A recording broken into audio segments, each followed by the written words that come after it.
Every morning I wake up to see people living their best lives, drinking the best coffee, going on the best adventures, and wearing the best outfits. And as I continue throughout my day, I am constantly conscious of one fact.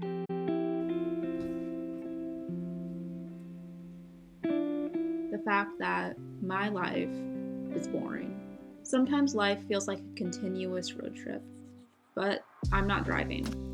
Instead, I'm zoning out in the passenger seat, wishing that I was in another car. What I'm trying to say is, life is passing me by and I'm not enjoying it. Because how could I? How could I when my life is so boring? Feeling like life is passing me by is not how I want to live. So, how do I fix this? Well, first let's look at what I'm comparing my life to. I see people living their best lives on social media, but what does that mean? What do I think a best life is? Occasionally, I'm drawn to posts of lavish vacations and experiences that I could only dream of. But more often than not, I'm drawn to the more ordinary things like coffee mugs and flowers, nature and cupcakes, puddles, and sunsets. I can have or experience all of these things. I experience golden hour. I have books. I could run through a field if I wanted to. So why do these things seem so far away and so uninteresting in my life?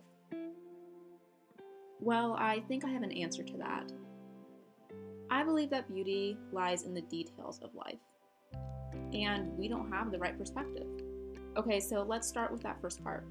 There is beauty in the details of everyday life. I mentioned this before, but I'm drawn to the romanticized versions of ordinary things and experiences. I think most people are. Something that happens everywhere is a sunset. Most people will agree that sunsets are beautiful, and that's why there's so many pictures of sunsets. Sunsets happen every day, and they can be breathtaking. But when was the last time you watched a sunset? You can probably remember when, and I'm betting you don't watch it often. But when you watch the sun go down over the horizon, you have an appreciation for the beauty of life. The sad thing is, people don't make the time to go watch the sunset. Why? Why don't people make time for the small things that bring them so much happiness? It's because we don't look at the details. The saying, "stop and smell the roses," fits this point perfectly.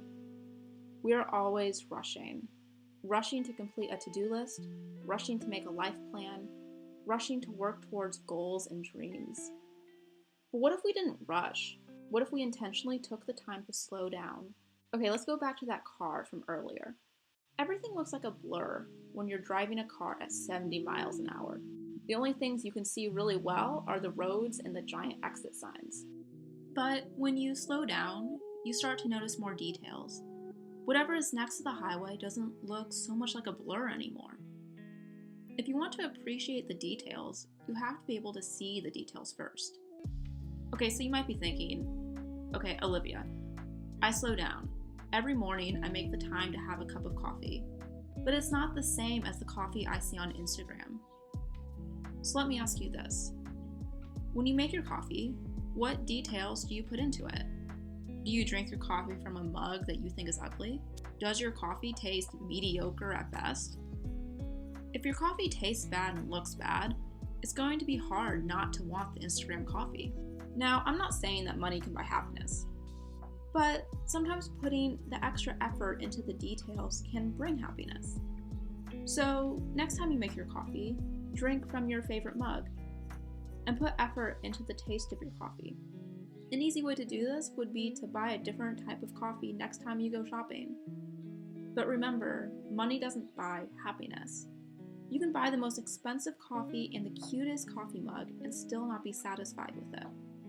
This is because our perspective matters. You've probably heard about being present and practicing gratefulness a lot, so I'm not going to go too much into them, but they are important. Something else you can try is to literally think about things in a romanticized way. Let's say I'm reflecting about my day before I go to bed. I think, this morning I woke up and drank coffee outside. Already that sounds really nice, but let's romanticize the details a little more. Instead, I could say, I stumbled into the kitchen to make a cup of coffee. I made sure to wash my cute coffee mug last night so I could use it this morning. As I poured the cream into my coffee, I watched it swirl, making tiny galaxies. I stepped outside, my mind still fuzzy from my dreams. I watched the sun come up over the horizon and its soft golden rays warmed my skin. In that moment, I felt peace. Reflecting on your day will be the easiest way to romanticize it. But as you get used to it, try romanticizing your life in the moment.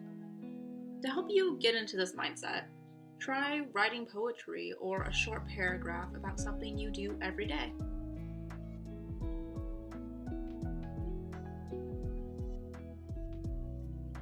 You could write about watering your plants, walking your dog, choosing an outfit, making lunch, your daily commute to work, your online Zoom class, or working out. And this is where I want to put an important reminder. Life consists of moments, and not all of those moments are going to be good.